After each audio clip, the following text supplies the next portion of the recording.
December 28th, 9:51 a.m. District Court, Defendant Lobby Number 2.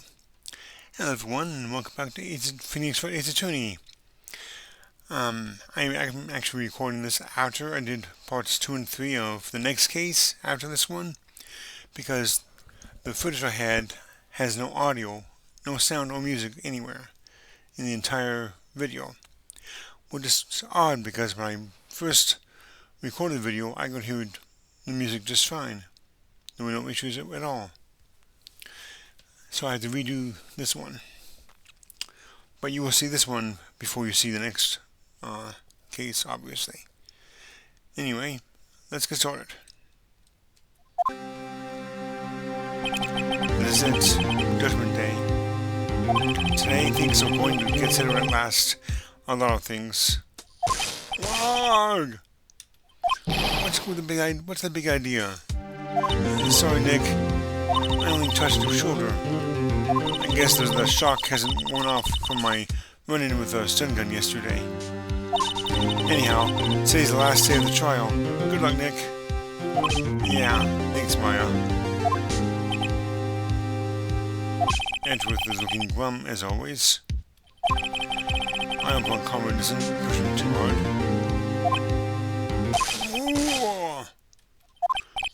What are you doing? I'm sorry. I just thought I'd cheer you up with a pat on the back. Maya, maybe you should go outside and discharge? Right, good idea. Try not to electrocute anyone on your way out. Oh, hi, pal.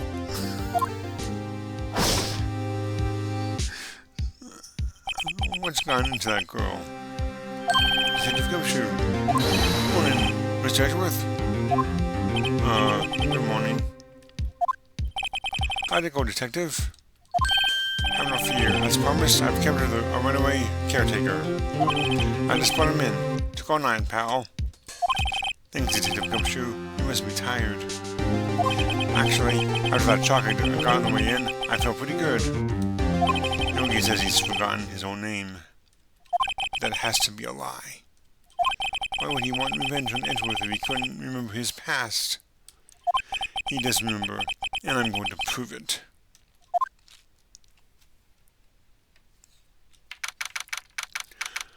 "10 a.m. District Court, Courtroom Number 3.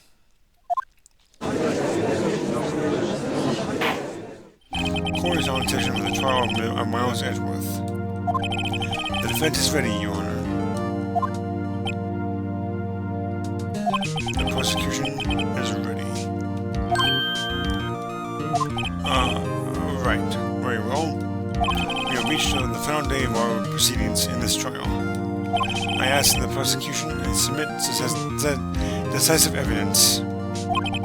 Understood. Come on. It'd be odd when you're silenced by every little thing he says. Very well, Mr. Falcona, your opening statement. Right. Thanks to Detective Gumshoe's efforts, the boat window shop caretaker has been arrested.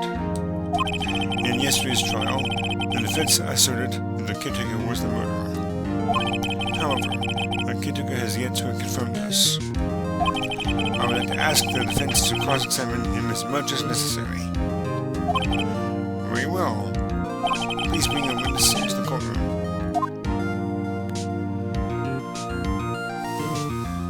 Ladies and gentlemen of the court, I believe you all remember our witness.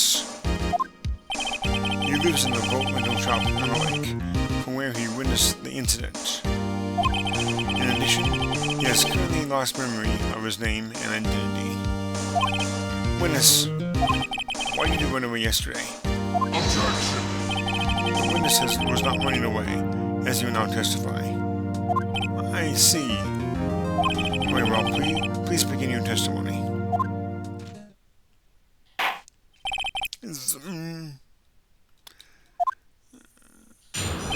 Why I left court. I'm really sorry about just leaving yesterday, like I did. But I wasn't running away or nothing. I went to buy some food for Polly, you see. I figured I got nothing to do with this incident anyhow. I mean, I need one of those motive things, right? And I don't got one. So my testimony yesterday stands as is.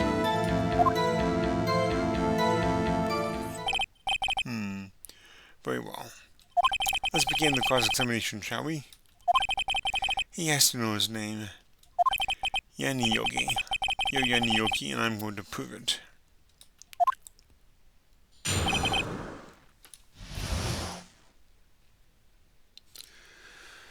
Okay, well, let's see here.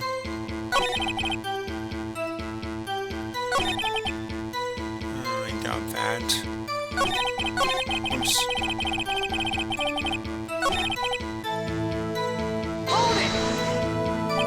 You've lost much of your memory, is that correct?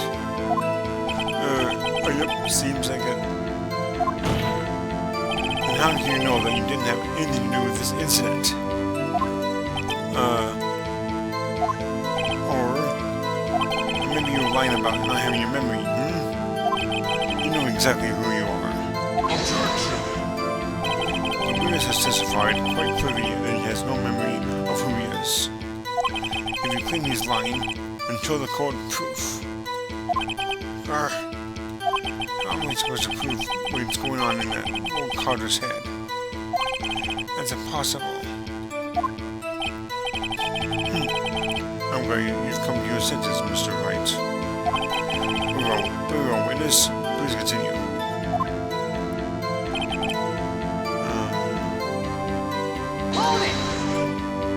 How can you say you had no motive? I say you do. You had a grudge against Edgeworth and the victim, Robert Hammond. That's why you took revenge on them, right? Please don't make me repeat myself, Mr. Wright. This witness has no memory of anything beyond several years ago. He can't hold a grudge. It's impossible. I have to prove he's lying about his memory. Otherwise, it's going to be the same thing over and over until the trial ends. Might I say something, Mr. Wright? Yes, Your Honor? You've been saying the same thing now over and over. You've been calling the witness's memory of the past or lack thereof into question. But does this really have anything to do with the current case? Of course, Your Honor. The witness has said he has nothing to do with this case and no motive. Both of these statements are lies. Order. Mr. Wright, there was a serious problem with your claim. Or are you saying you know who this witness is? Of course, Your Honor. Now this is interesting. I'd like to know myself. So who is he? Don't play dumb, Von Karma. Mr. Wright, please tell us who this witness. Please tell us this witness's name. That would be Yanni Yogi. His name is Yanni Yogi, a former court bailiff. Yogi? That name seems familiar. Oh! Yanni Yogi, from the DL6 incident. It figures the judge would have heard of it. It was such a famous case. But what does this mean? Your Honor, if this man is Mr. Yogi, then he has a clear motive.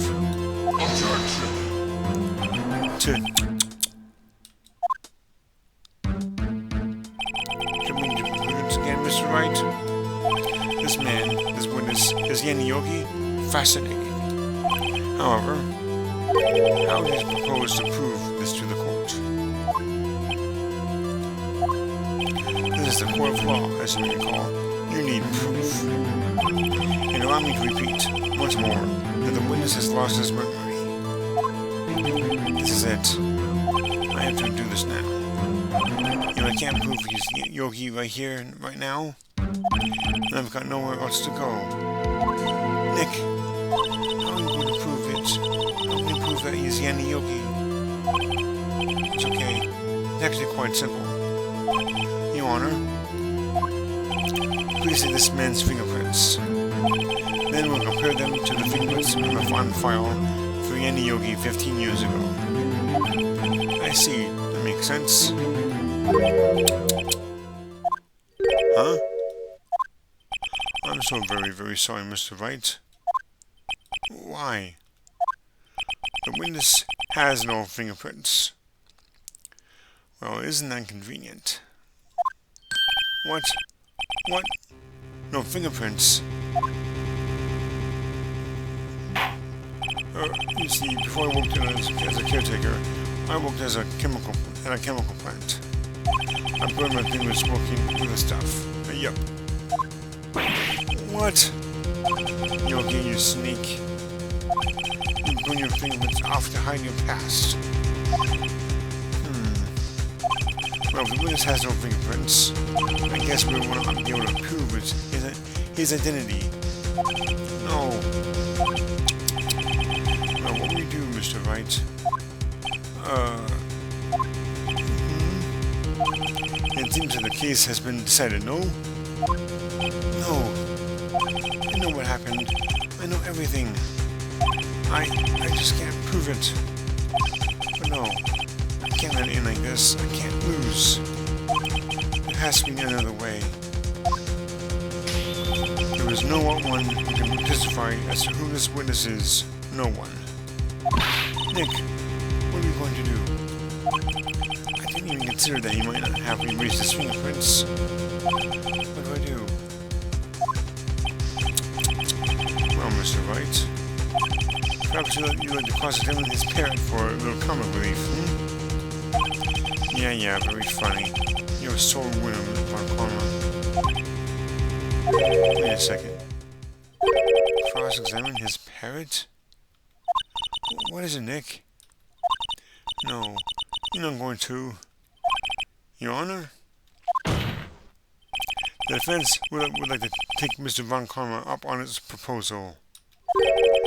Take Mr. Von Karma up? On my proposal? Exactly, Your Honor. I would like to cross-examine the witness's pet parrot.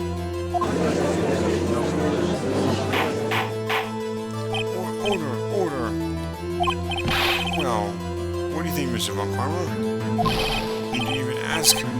This is a farce. I object. Objection! Wait a second. You were the one who suggested I cross-examine the parrot, Von Karma? I have a right to do as you just suggested. Well, if you're so desperate, then please be my guest. Of course, should you go through with this, and nothing comes of it, then I hope you're ready for the consequences. Nick, this is crazy. Well, so I want to go through your little game? Yes. Let the parrot take the stand. I will cross-examine her, Your Honor. This is the most ridiculous thing I've ever heard. I'll almost look at every person's testimony, every piece of evidence. Except the parrot. She's my last chance. At least, I think so. Bailiff, bring in the parrot.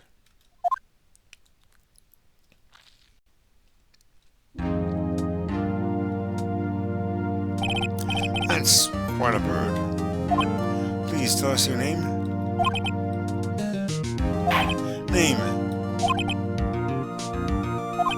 The witness is ignoring me. It must hurt to be ignored by a bird. Very well, witness. Who is Your Honor? Please, testify for us. Who is Your Honor? Hello, squawk.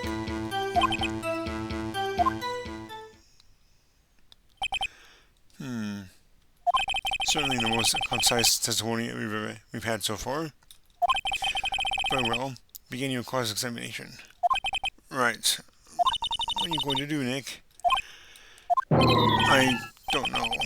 What do we do, Maya?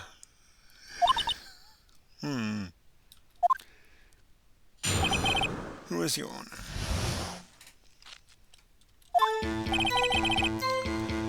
Well, let's see what we can do about this. Witness, you can't just say hello and expect us to get anywhere. I want you to testify. Maya, you talk to her. Right, what do I say?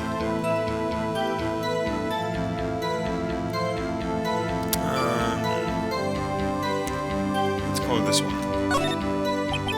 As I recall, 2 days ago. Polly, have we forgotten something? Squawk! Don't forget DL6! Squawk! If I can get Polly to say that here, that would prove that the caretaker had something to do with DL6.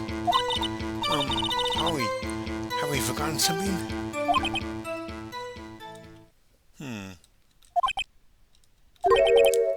Hello? Squawk! That's not what you're supposed to say. Forgot. Something we forgot. Hello? Squawk! Uh-oh. It's not working, Nick. She won't say it. This is ridiculous. Why won't she say it? Something the matter, Mr. Wright? Wait. Don't tell me Roncomer expected this. He couldn't have retrained the parrot, could he? Did he train her not to respond when we asked if we'd forgotten something? Forgotten anything?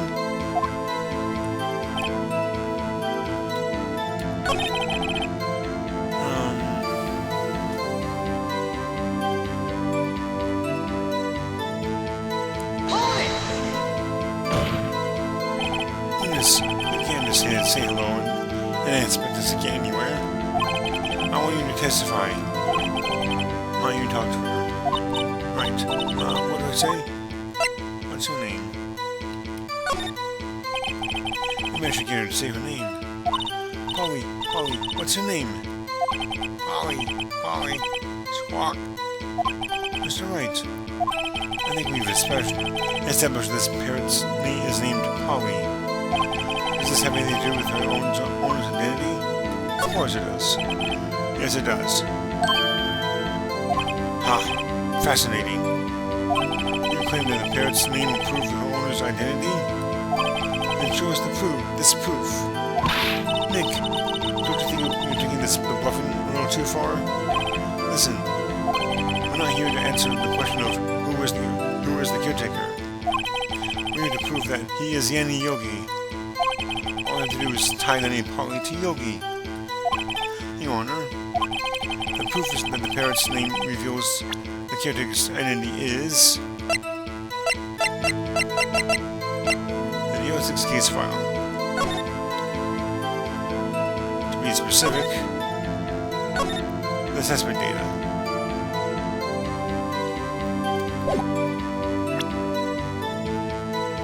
Take that! The DO6 case file? That's quite a large file now you have there. Which page is this proof on then? Show us, or stop wasting our time. Very well, Mr. Wright, please show us the page. Where in this file is the information connected to this parrot's name? It's on the suspect data page. This page has all the information about Yanni Yogi. Right after he was arrested, his fiancée committed suicide. See? And it does say that, yes. What was his fiancée's name? Polly Jenkins. Polly. Exactly, Your Honor. He wanted to remember the name of his fiancée who had committed suicide. That's why he named his parrot after her. I see. I guess that is possible. Objection! Bah, a mere coincidence, that's all. My granddaughter has a dog name she calls Phoenix. Well, Mr. Phoenix, right? Does this make you my granddaughter's fiancé? She's only 7 years old. Indeed. Alone, it is a little weak for evidence. accomplice in a murder trial.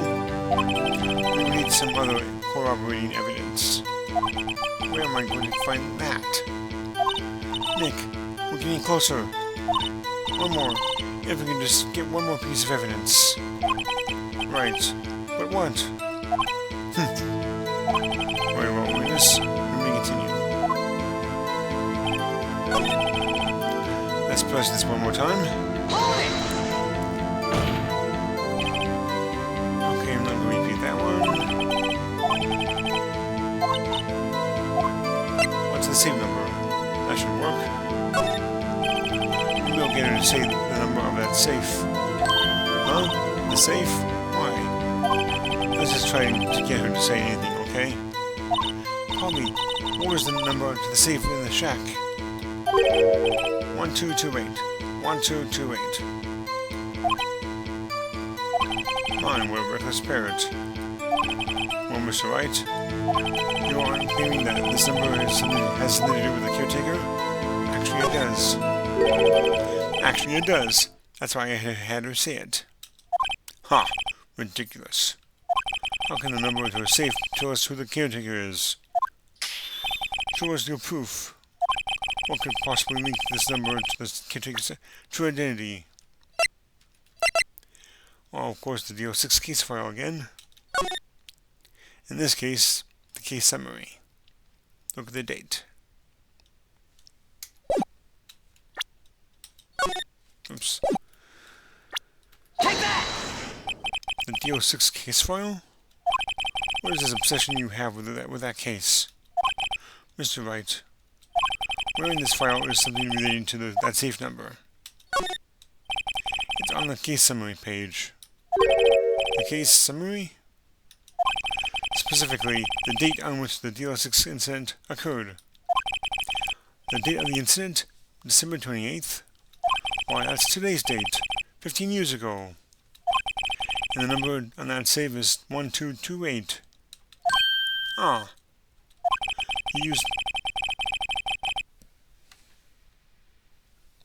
He used the date of the DO6 incident as the number for a safe, Your Honor. That's how important that date was to him. I see. It certainly is an interesting coincidence. People often do set their secret numbers to dates. Objection! Bah! This is not tangible proof. I set my ATM card's number to 0001 because I'm number 1. This has nothing to do with the date. Nothing. That's enough. I think we've reached a conclusion here. This is a mere coincidence, that's all. True, that is a possibility. Hang on.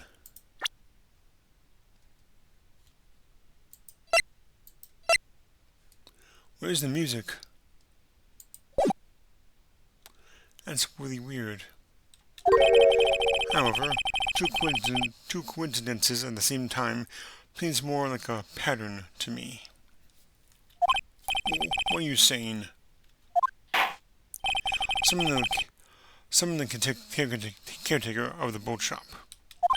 Immediately. There it is. Witness, tell us your name. Objection! Wait. This witness, he doesn't remember. No, it's okay. Whoa. I've accomplished what I wanted to do. I'm done. Man, he looks way different now. Nick, he looks totally different. This is the real Yogi, I think. Finally. He's been acting feeble to hide his true identity. Acting for 15 years. Wow. Let me ask you again. Please state your name for the court. My name is Yanni Yogi. 15 years ago, I served as a bailiff in this very court.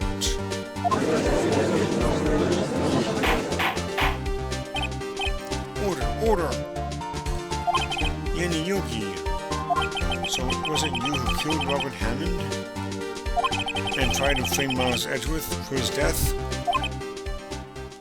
Yes, it was me. I did it. They put me on the witness stand 15 years ago. Robert Hammond, he said I was mentally unsound. He told me it would make me innocent, get me off the hook. So I pretended to have brain damage. I was innocent, really, but he didn't believe me. We won the trial, but I lost everything. I lost my job, my fiancé, my social standing. And this year, 15 years later, a package arrived. It was a letter and a pistol. The plan was written out in careful detail. It was a plan for me to take my revenge on the people who ruined my life. I didn't care who had sent it. I thought this was my chance. After 15 years, this was it. Finally, a chance to have my revenge on Robert Hammond and Miles Edgeworth. I have no regrets. Wait a moment. Revenge against Miles Edgeworth? What do you mean? I'm not at liberty to speak on that matter. Why don't you ask Mr. Edgeworth yourself? Anyway, I admit it. I was the one who killed Robert Hammond. Karma, where is Mr. Yogi? Under arrest, Your Honor. I saw no room for error in this confession. Then, the defendant Miles Edgeworth is innocent, in this case at least. Very well. Will the defendant please take the stand?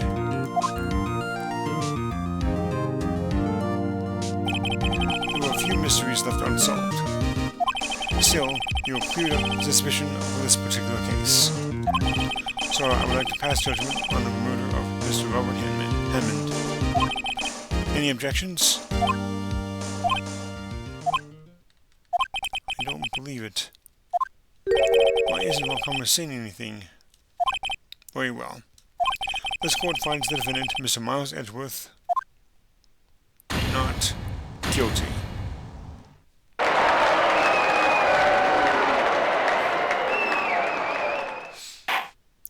That is all. This court is adjourned. Objection! Did someone just say objection? It wasn't about karma. Wait, but that means... no. Edgeworth? Your Honor? I object to your judgment. What do you mean? I'm not innocent at all. As we have heard, Lenny Yogi killed Robert Hammond in revenge. But revenge for what? Nick, Edgeworth is trying to confess. He's going to say he's guilty. He's going to tell them he was the murderer in the DL6 incident. He's going to tell them he killed his own dad. Uh-oh. What do I do? It does not matter what you say here. So I'm just gonna, in my last video I actually did this one. I was curious to see what would happen. In this case, I'm actually gonna raise an objection. Objection! The judgment has already been passed. I object to Edgeworth's outburst. Objection! Didn't something like this happen yesterday too? I believe that a certain witness raised an objection after a guilty verdict was passed. I would be wary. We must hear this new statement. We must hear Miles Edgeworth. He is right. We have a duty to hear Mr. Edgeworth out.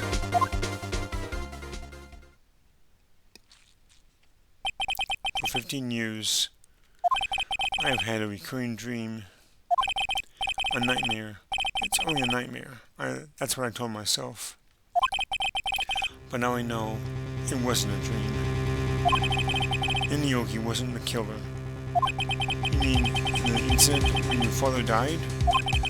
In the distance of the shot, it wasn't suicide either. Everything was as clear as day. The murderer, the criminal in the DL6 incident, It was me. Your Honor, I confess my guilt. I am guilty for DL6, the statute of limitations of which ends today. The culprit is me. You're a child. Order, order. This is certainly unexpected. The defendant, declared innocent, is confessing to a different crime. A crime for which the statute of limitations runs out today. I'm not really sure how I should deal with this. Ah, it's obvious. We hold a trial, right here, right now. We try this man for his crime of 15 years ago. I think I would like to take a 5-minute recess. During this time, I would consider the appropriate course of action to take. Court is adjourned.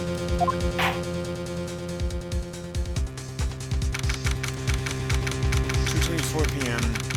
District Court, Defendant Lobby Number 2. I'm sorry, Wright. I've just wasted all your effort. Mr. Edgeworth, I just don't believe it, sir. I mean, you kill your dad? I didn't want to believe it myself, Detective. But it's the truth. I deserve to be punished. Oh, come on. You were 9. Even if it had been you, it was obviously not intentional. Murder is murder, no matter what the circumstances. This is crazy. This is crazy. Nick, what are you doing? Huh? Oh, I was just reading through the court record once more. I'm getting my case ready. Your case? For what? Huh? Isn't it obvious? I'm going to prove that Miles Edgeworth is innocent.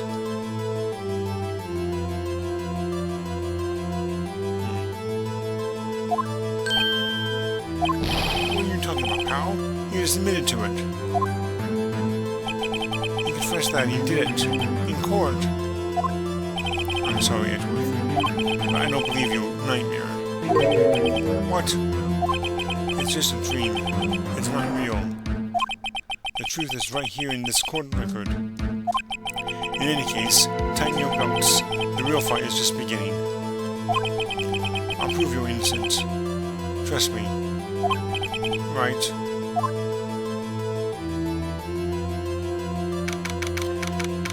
2:30 p.m. District Court, Court Number 3. Now then, I'd like to resume our trial. Judge, Miles Edgeworth has admitted to his own guilt. He has confessed his crime. Let us begin by hearing his testimony. Then, though pointless, let the defense do the cross-examining. The statute of limitations on the DL6 incident runs out today. Though it's unconventional for me, I'd like to run this one by the book. I see. Does the defense have any objections? No, Your Honor. You knew this was going to happen from the very beginning, didn't you? Very well. Will Miles Edgeworth take the stand?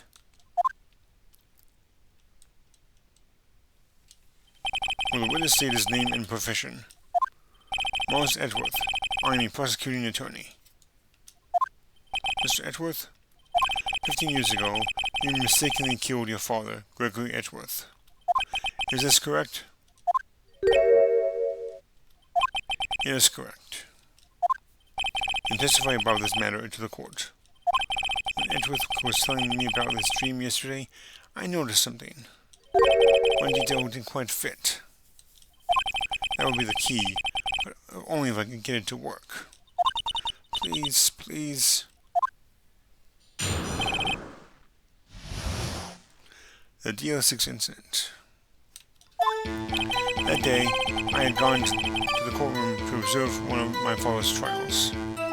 As we were to leave, an earthquake struck, trapping us in the elevator. My father and Missy Yogi lost their composure and began to argue. Just then, something heavy fell at my feet. I picked it up and threw it at my Mr. Yogi. I wanted him to stop fighting. A moment later, there was a single gunshot, then a scream. It was a terrible scream. I remember it to this day. That's all.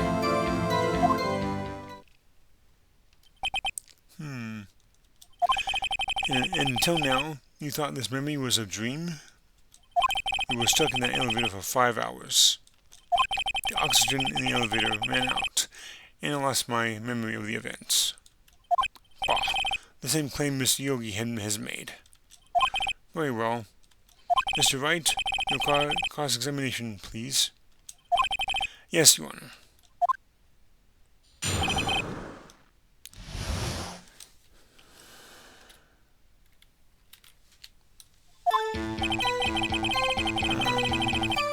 Well,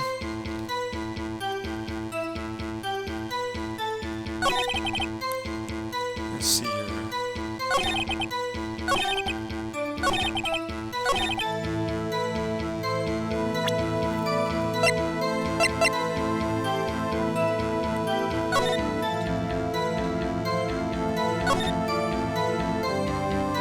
Interesting. Says here the murder weapon was fired twice. Objection! Are you sure you only heard one gunshot? Yes, I'm sure of that. I heard the shot and the scream. Then everything faded. I was unconscious until the rescuers came. I see. No, Your Honor. Unfortunately, you don't. Look at this file one more time. This plainly contradicts the witness's testimony. Objection! You do enjoy dragging out that file, don't you? I don't accept this evidence, unless you can tell us what page it's on. Which page contradicts Mr. Miles Edwards' testimony?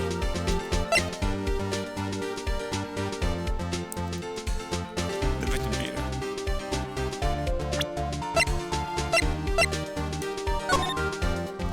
Oops.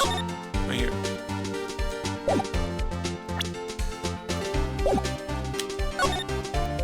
Look at the victim data in this file.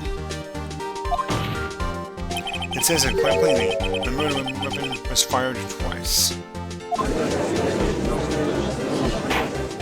Miles Edgeworth only heard one gunshot, yet the murder weapon was fired twice. The first shot was the accidental firing when the pistol was thrown. So who fired the remaining shot?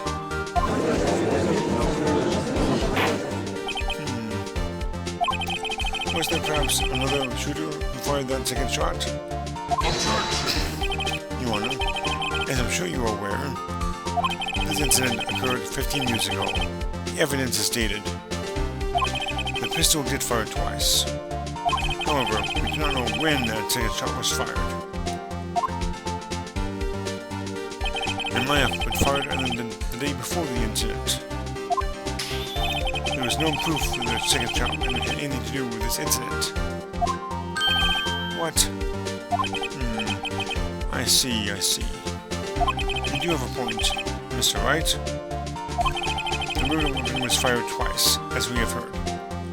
One of those shots was fired by the defendant, a boy at the time. Do you have any proof that the other shot had something to do with the case?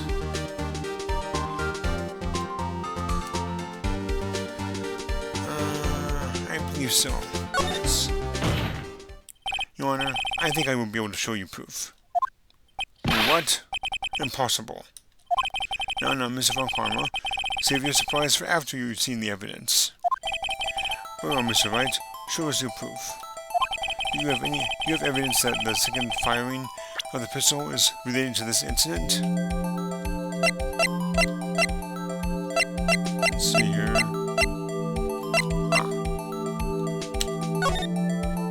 See there? It's right in this picture. Take that! Look at this photograph. This is a photograph of the scene of the crime 15 years ago.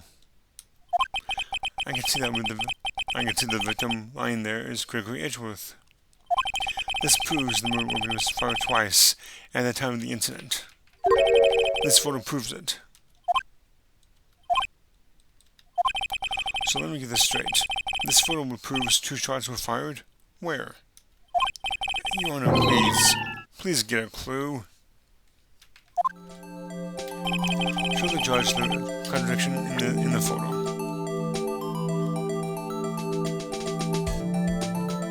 Take that!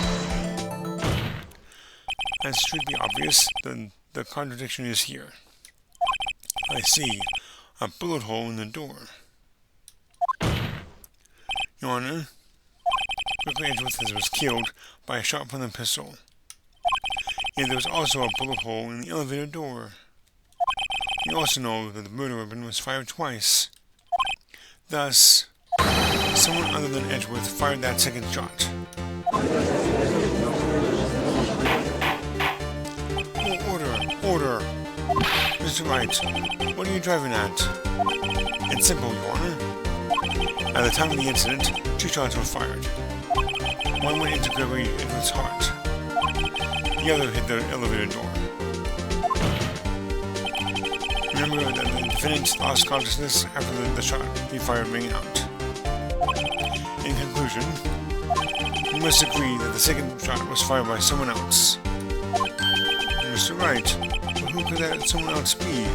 The murderer, of course. Objection! I knew I should have stepped in before your wild fantasies got out of hand. Mr. Wright, look once more at the DL6 incident case file. Look closely.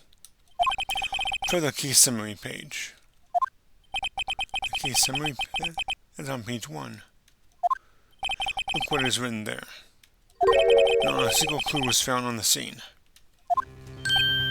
The pistol had indeed been fired 2 times, and the other bullet would have been discovered on the scene. It does have a point. That second bullet has never been found. Why? Because the second bullet does not exist. The bullet that claimed Gregory Edgeworth's life was the one fired by his own son. That is the truth of this matter. The whole truth. There was undoubtedly something else that made that bullet hole in the door.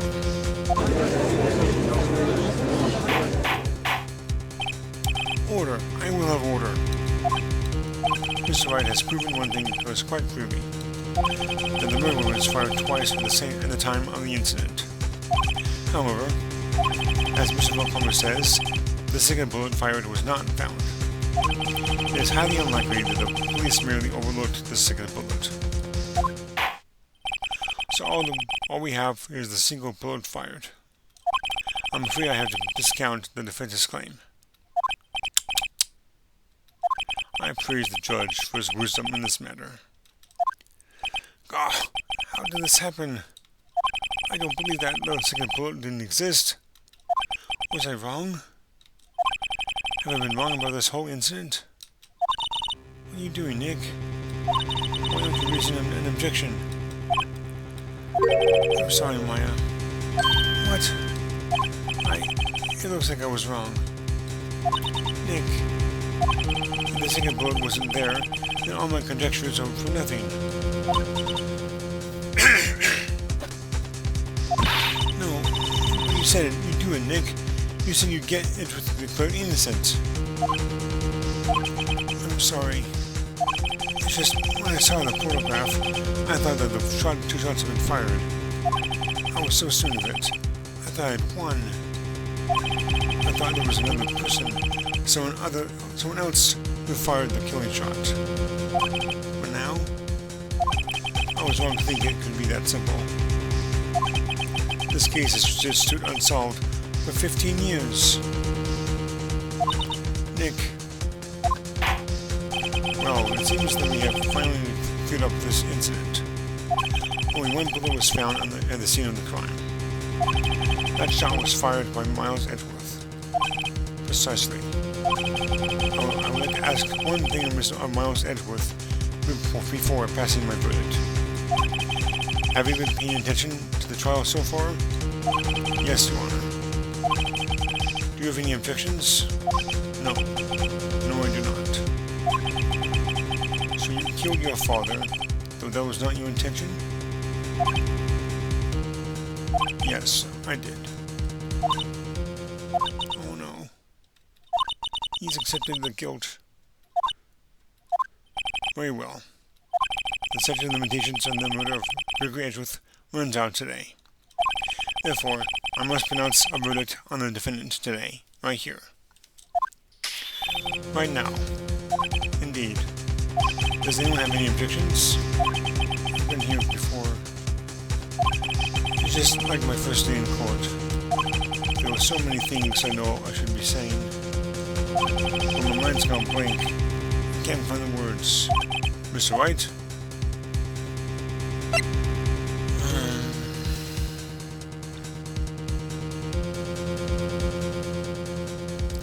I'm pretty sure I have an objection.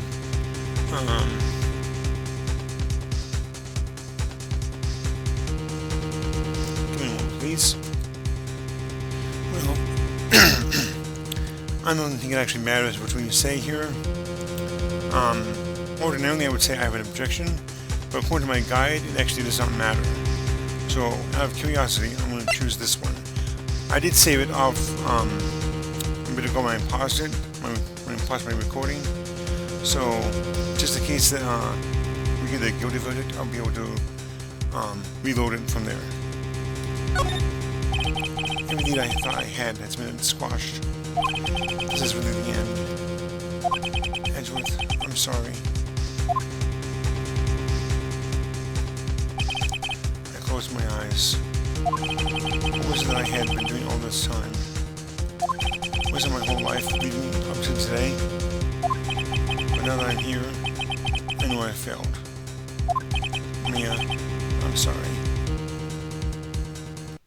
No. Not yet. Huh? Maya? What? I'm jacked. Your only weapon. Are you okay, Nick? What's happening to me? I have to think. Wait, don't think. Act. Objection! Your Honor. I object.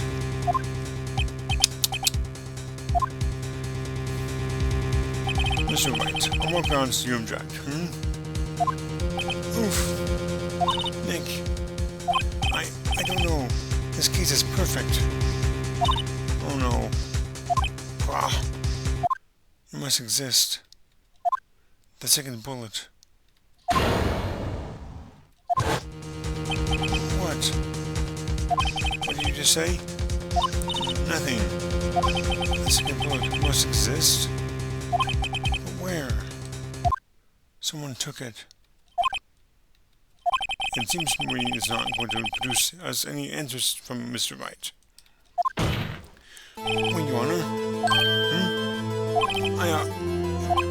The second bullet. It existed. What? But we've just heard proof that it did not exist. I realize that, Your Honor. I'm really grasping here. It's just someone took it from the scene of the crime. That's what happened. But who? The murderer. Objection! The murderer? Then tell us, just who is this murderer? I'm still thinking about that one. So the criminal took the second bullet? But why? Huh? First of all, how would they have found it? It's not easy to find out a straight bullet, Mr. Wright. Was there some pressing need for the murderer to search for that bullet? Actually, the murderer didn't need it. Why would the murderer have spent the time to look for that stray bullet? I haven't got a clue. What's wrong, Mr. Wright? The murderer had no reason to take that bullet.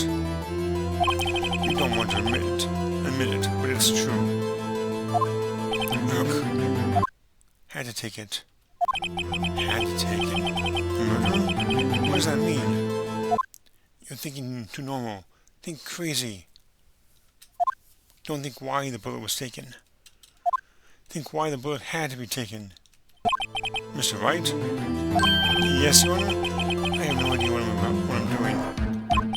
Well, the murderer had no intention of taking the bullet from the scene. But, the murderer had to take that bullet. Had to, Mr. Wright? What do you mean? Well, for instance, what? Maybe the bullet, hits the murderer? The bullet hit the murderer? Just saying, for instance. I mean, if it hit you, you would have to take it with you, wouldn't you? It's not like you could perform surgery right there. You know? Wait a second. I was just talking off the top of my head, but what if that's really what happened? Let me get this straight. So at the time of the murderer themselves was shot, and they left with a second bullet still inside of them, thus leaving only one bullet at the scene of the crime? Yes. I guess that's how it would work, yes. But there's a problem with that. The only two people rescued from that elevator, Miles Edgeworth and Yanioki, were both unharmed. So that would mean the murderer came from outside, yes.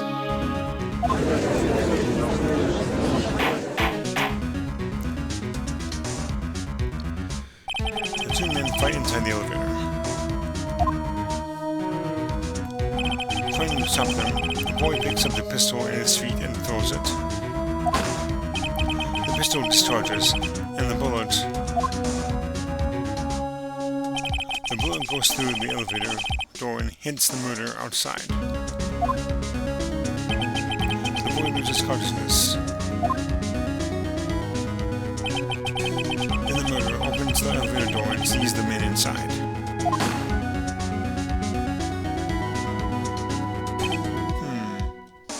Mr. Wright, you are truly the most unpredictable defense attorney I've ever known. I can tell you're grasping, yet I cannot deny the possibility of what you say. Objection! What are you saying? Deny it, deny it. No one involved with the incident was wounded. There was no murderer. No one was wounded at the time of the incident. He's right. I can't think of anyone. Hey, Nick. Huh? I just thought of something really crazy. Crazy? Remember what Mr. Grossbrook said yesterday? Rick Edgeworth was Dr. Blow to his perfect trial record. Wow. It must have been quite a shock for Ron Palmer. He took a vacation for several months after that, you see. Yes, an unusual event for the man. That was the first and the last vacation he's taken in his many years of prosecuting. What if Ron Palmer didn't take that vacation because of shock?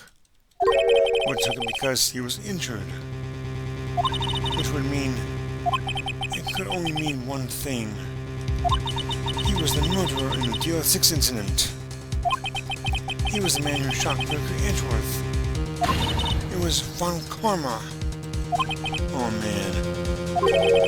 Something wrong, Mr. Wright? You seem dazed. No, Your Honor.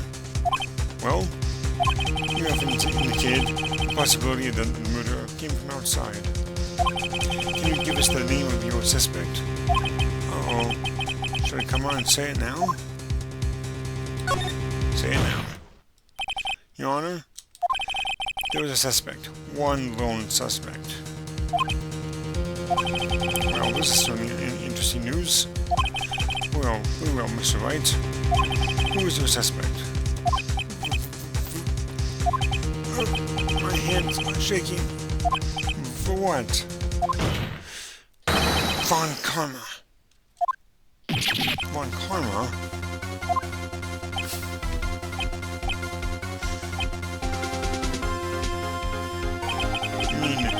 The Von Karma? Prosecutor? The one sitting right over there? Bah. You don't object? I see no need. Why on this ridiculous outburst with my objection?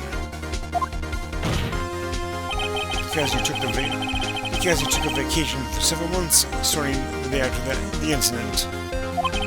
Yet you put yourself on a perfect record. Why would you take such a long vacation without any reason? So you're claiming that I took a vacation to heal my injury from the incident? Fascinating. Prove it. I would have needed surgery. No? Where did I go under the knife at Mr. Wright? Bring the doctor who operated on me. Have him testify. Nick! Let's find out who his doctor is. There's no use. Edgeworth? I know Von Karma. Perhaps too well. He is perfect. He wouldn't leave clues. He probably didn't undergo surgery. That would leave a doctor as a witness. Nobody's that perfect. So what, Nick? Did Von Karma pull the bullet out by himself? That's insane. No, he couldn't have.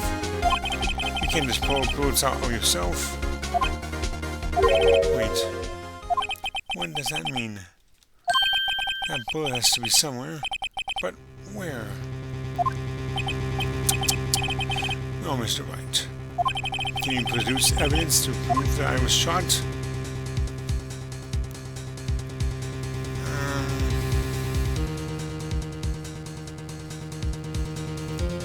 I believe I can.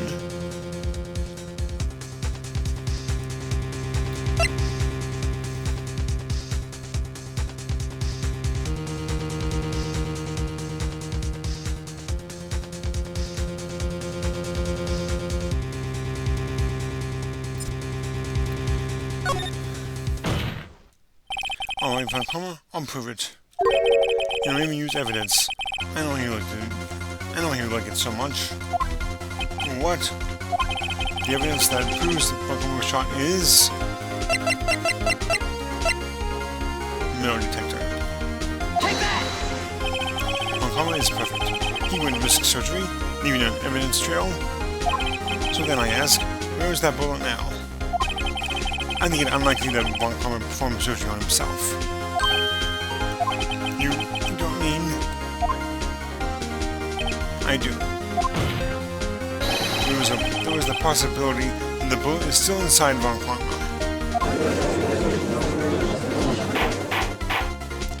Is that even possible? For all these years? Well, there's one way to find out. You can use this metal detector. Well, Von Karma, I'm going to run this over you and see what we find. Well, you're sweating. I refuse. You refuse? But refusing this means you acknowledge that the bullet is still inside you?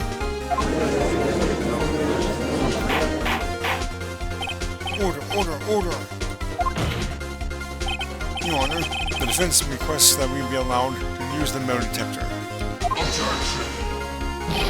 Judge, I call for a suspension of this trial. This is an invasion of privacy. Objection! The statute of limitations went out on this case today. It was you who said we had to end it right here, right now.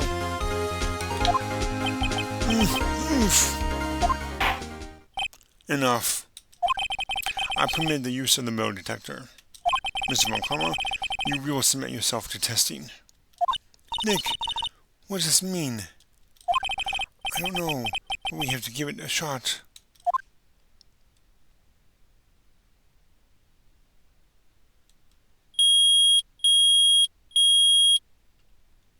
Ooh. It reacted. Something's inside his right shoulder. The bullet. Mr. Von Karma? You. It was you. I was afraid this would happen. and so I remained silent. Indeed, there was a bullet in my shoulder. However, it has nothing to do with this incident. What? I was shot in the shoulder long before the DL6 incident. I claim that the bullet in my shoulder has no relation to DL6. But, Mr. Moncoma, can you prove that? Prove? I have no obligation to prove anything. It is Mr. Wright who must prove something here, not I. Mr. Wright? Well, can you prove it? Can you prove that the bullet in Von Karma's shoulder was from DL6? Of course he can't. You don't have any of the DL6 evidence. That's because you took it out of the records room yesterday. With no proof, you cannot convict me of any crime. So sorry, Mr. Wright. No, I'm the one who's sorry, Mr. Von Karma. What? You were close, one day away from freedom. But you see, I have proof. What? Who would have thought you'd dig your own grave trying to convict Edgeworth? I can link that bullet in your shoulder to the DL6 incident. And here's my final proof. This bullet right here. Take that! That's a bullet. Where did you get that? This is the bullet used in the DL6 incident. This was taken from the heart of the victim, Mr. Gregory Edgeworth. The bullet is preserved quite nicely, with all the ballistic markings intact. Ballistic markings? Or ballistic markings?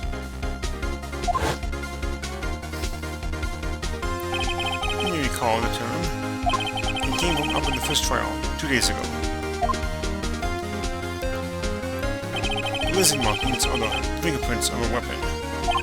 All bullets fired from the gun are marked with that weapon's unique pattern.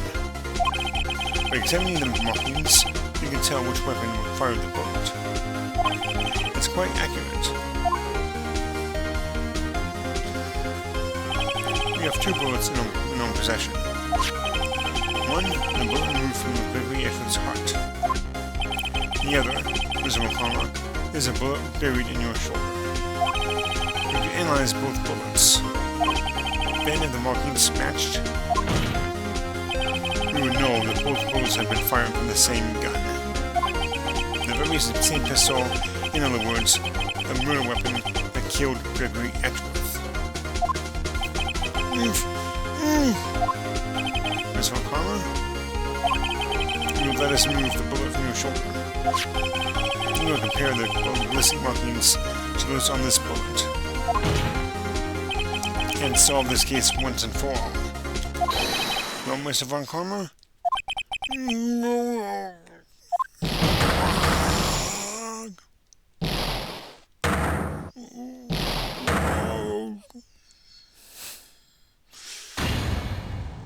That scream. I've heard that scream before. Wait, I know.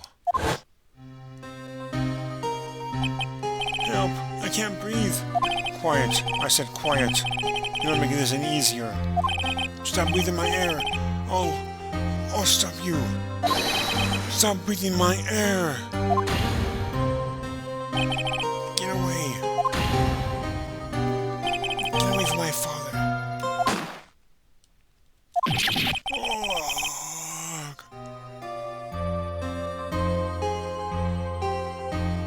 It's that scream I heard in the elevator 15 years ago. It was you who screamed. Mr. Von Karma? You would dare defy me. So it was you. You and your father are my curse. Your father shamed me with the penalty of my record. And you You left a scar on my shoulder that would never fade. Oh man, this meltdown is hilarious. I can't imagine the headache you'll have afterwards. I'll burn you. I'll burn you with my bare hands. Death! Death! 15 years earlier. Chief Prosecutor, I'm sorry. Oh, Karma, it's not like you to make this kind of error. I never would have thought that Edward would be the one to catch you. I was careless. I'm sorry, but you will have to be penalized. I've covered for you in the past, but not this time. Edgeworth! Edgeworth! It was a shock like none I had ever known. Me? Penalized? It took hours for me to regain my composure. Suddenly, I found myself in the darkness. I was in the court records room. I must have wandered in there without thinking where I was going. The room was pitch black. The lights must have gone out. I went out into the hall and felt my way to the elevator. I pressed the button, but nothing happened. Then, there was a noise. I was in pain. A horrible, burning pain in my shoulder. Just then, the lights came back on. The elevator door opened before my eyes.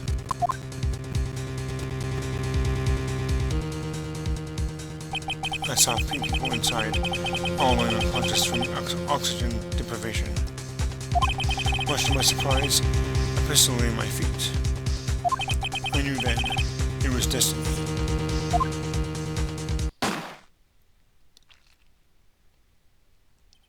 In his last moments, Gregory Edgeworth was still unconscious. He died, never knowing who had shot him. Later, he spoke through a medium, blaming Mr. Yogi. He was fooled. It was a perfect crime.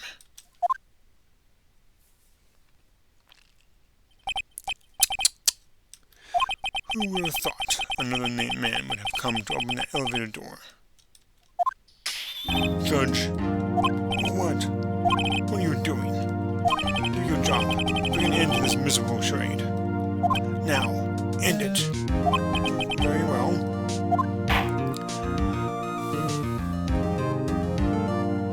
It appears that we have come to a very long way to the end of this maze. 15 years later, Mr. Miles Edgeworth? Yes, Your Honor. You're innocent. You are innocent. As you said, it was all a nightmare. Yes, Your Honor. This court finds the defendant, Mr. Miles Edgeworth, not guilty.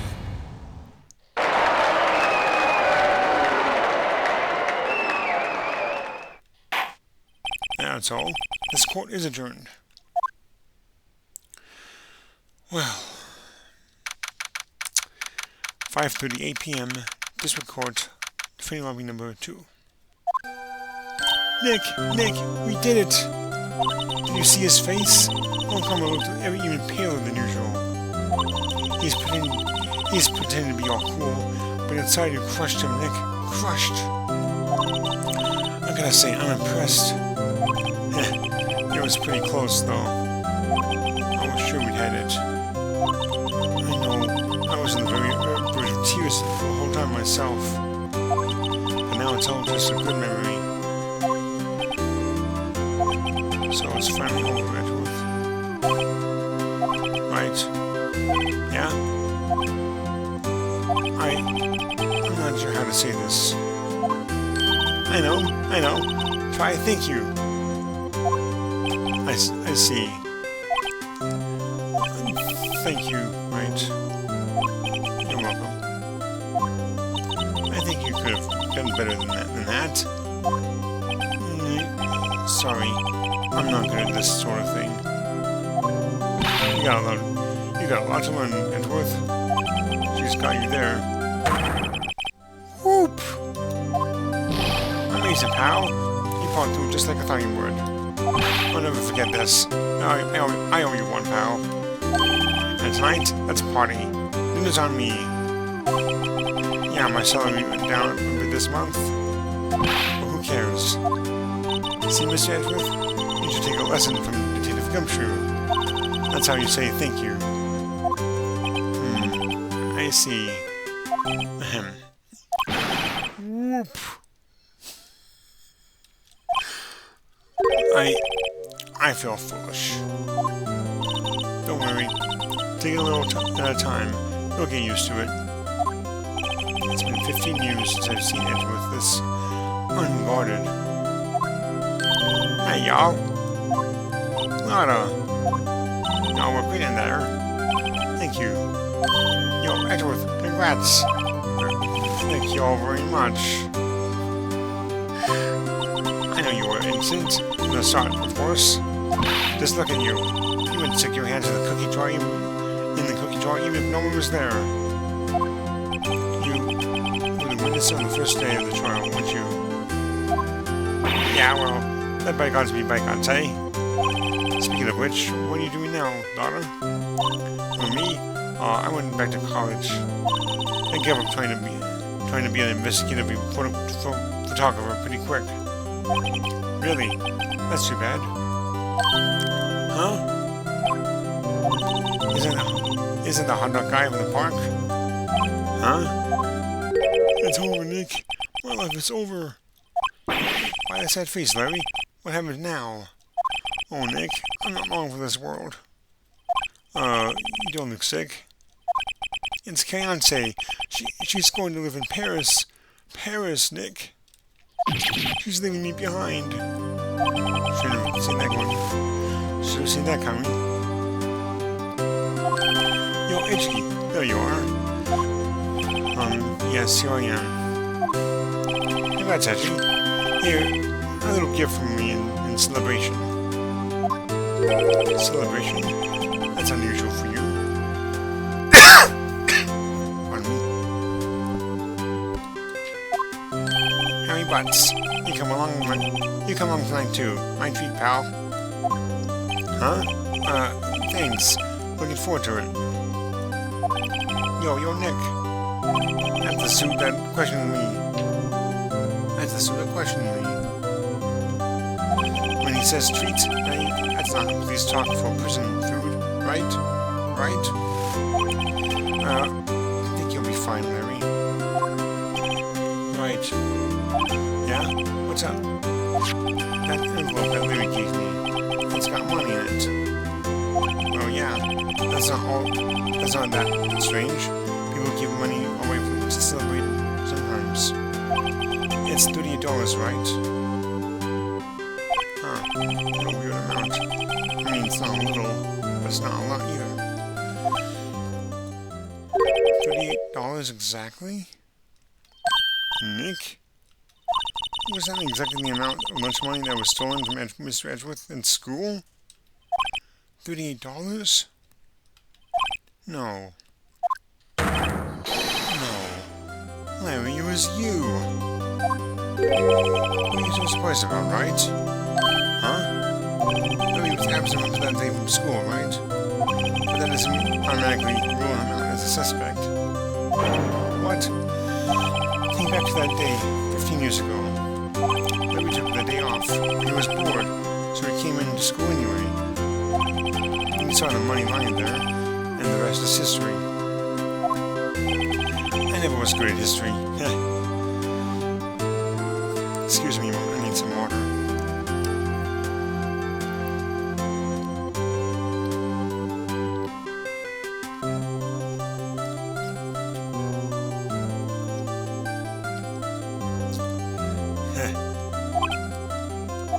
Edgeworth, you didn't know, did you?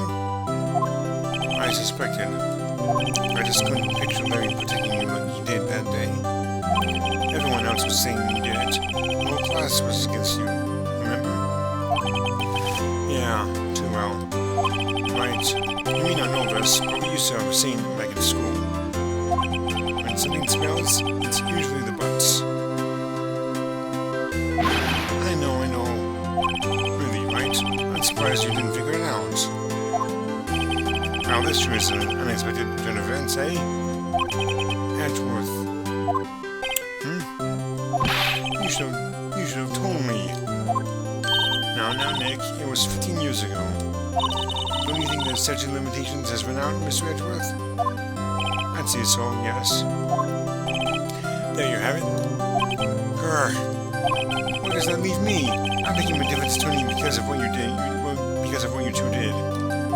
Well, you've always been to me an insufferable emotionalist. Yeah, and you get worked up too easily, too. The death sentence for both of you. Man, if we had known, I'd have become a prosecutor. The same goes for me, only the other way around. For the longest time, I thought that I might have killed my own father. I thought I might be a criminal. I became a prosecutor in part to punish myself. If I had known the truth, I might have become a defense attorney after all. Edgeworth. Want to switch right? Hey y'all, hang up. I'll take a photo. Hey, photo time. Let's go. Wait. Wrong person. Hey, photo time. Let's go. And after that, dinner on me.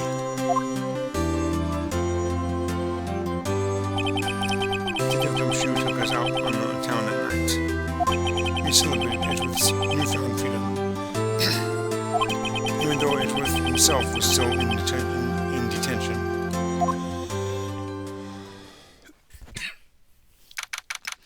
December 29th, 5:02 a.m., Wright and Cole law offices. That's quite early in the morning.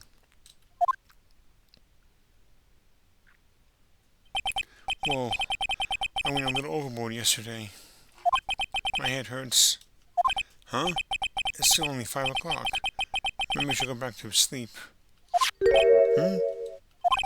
What's this? A letter?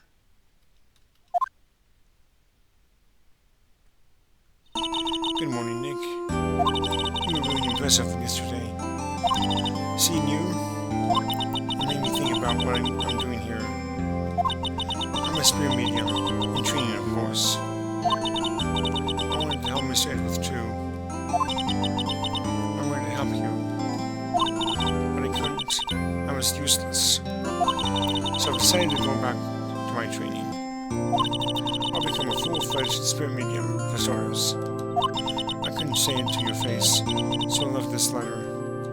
Goodbye, Nick.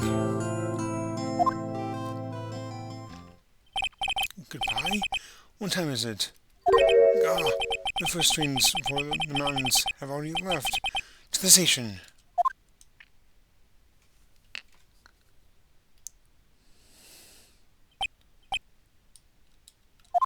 I guess I'm too late. Hey! Nick! Maya! So, you're leaving? Yeah. It's hard being a spirit medium who can't talk to spirits. And I think you'll do fine without me, Nick. Be good, okay? Hold it! Wait! What? I never could have saved Edgeworth without your help. Huh? On the last day of the trial, I heard her. I heard Mia's voice. You heard my sister? Yes, only her voice, but still. It was at the very end when I thought we'd lost everything. Well, that's my sister for you. Detective Gumshoe helped, and Mr. Ghostbrook, and even Larry. I'm the only one who couldn't help. I was useless, Nick. But you weren't the only one who stopped Von Karma, Maya. Huh? I didn't do anything. All I did was wander around in a daze. Sorry, I have evidence that you helped. Evidence? Show Maya some evidence to cheer her up. Well, I believe it's the Deal 6 bullet. Yep. Take that! A bullet? When Carl was convinced he had taken all of the evidence pertaining to Dealer 6, but you were the one who rescued the last piece of evidence we needed. This was the bullet that would put an end to Von Karma, and you were the one who gave it to me. I'm gonna continue. Okay, he is 65. He is 64. And he was 48.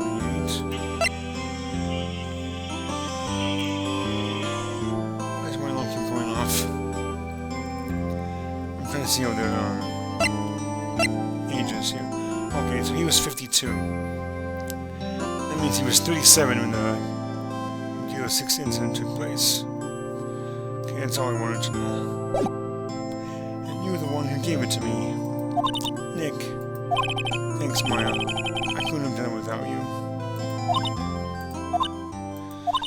I'll be back soon. Huh? I'm going to complete my training and come back. Okay, I'll be waiting.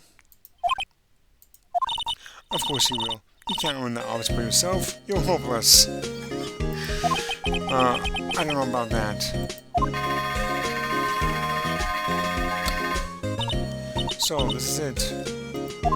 See you soon, Maya.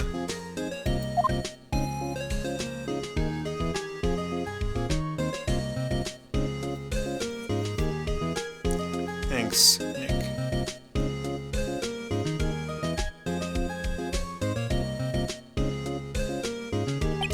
And so my story ends. Time to turn a new page. And say goodbye to the novice defense attorney that I once was. Now a new story begins. With the same old crazy cast of characters. Ha! Don't think you've graduated yet, amateur. Mr. Wright, how would you like to rethink that claim? Yes, Your Honor. Uh-oh, I got a bad feeling about this. Objection! Well, that's the end of this game. Although we still have one more case to do, which I've already started. Hey, pal. Mr. Edwards came down to the prison to wish me a Happy New Year. Talk about a pleasant surprise. Whoosh! Did it come true? Then he hung his head low and went right back outside. Kind of like he was embarrassed or something. Strange, huh?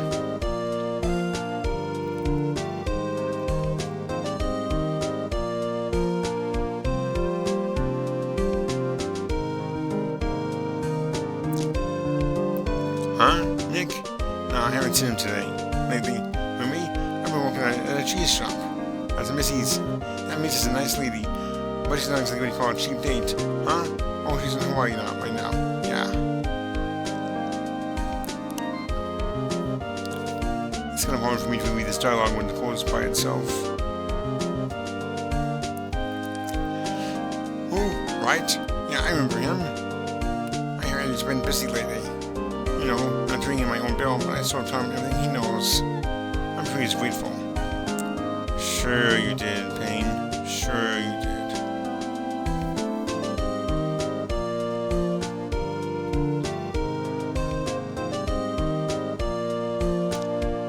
Thanks, Wright. Ah, the defense attorney from whom I wrote the affidavit for, yes. Oh, you should know. I've taken over management of the Gatewater Hotel recently. Should you be in the area? Please stop by.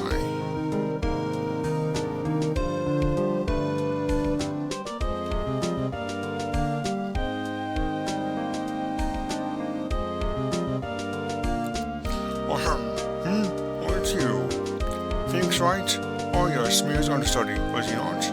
I was wondering how he's doing. Haven't seen him of late. Ah, the days of my youth. Like the scent of fresh lemon, you see.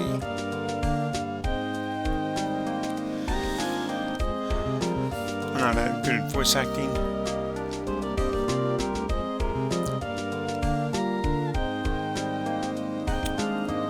Thanks, Wright. Is he an actor? Well, I'm buying it. He can't be a star with a name like Phoenix. Did you know that they're planning on putting DVD box set? No, I don't know what DVD is for. Everything in these days. How am I supposed to? is impossible to read that when she talks like that. Evan of Joaquin Phoenix, Wendy. I'm pleased to announce that the Pink Princess is ahead. I sure owe that Mr. Wright a great deal. Oh, and I'm keeping my face out of the public eye until the show is over. I wouldn't want to ruin any kids' dreams, you know.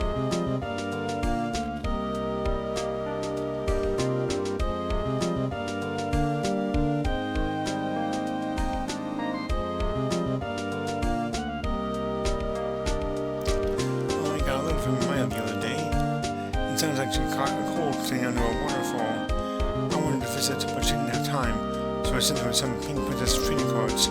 She says she can't find them where she is. What kind of place is she living at anyway?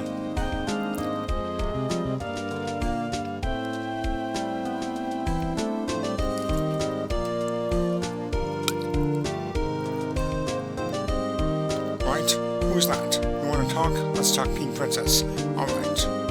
But I snuck out into the studio the other day, and I saw her, the one inside the Pink Princess suit. Ugh, what a dog. It was kind of a shock for a boy my tender age.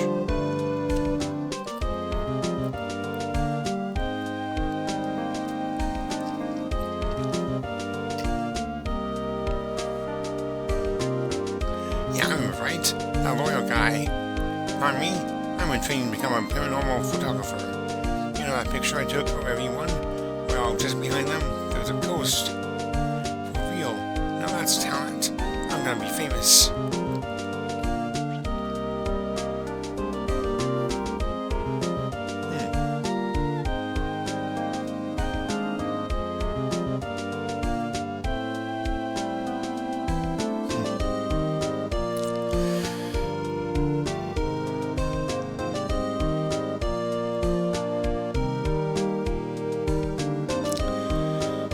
That's the end of this episode in the main game of Phoenix Wright, Ace Attorney.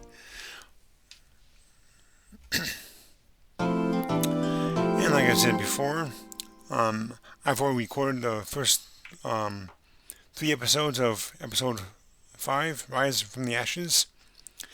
And so after I finish here, I'm going to go ahead and record part 4. Which is the second day of investigation. So anyway, with that said, I hope you all enjoyed this one. And if you did, please hit that like button. I'm going to go ahead and just end the video now. Once I save it here. I'm hesitant to write on that one.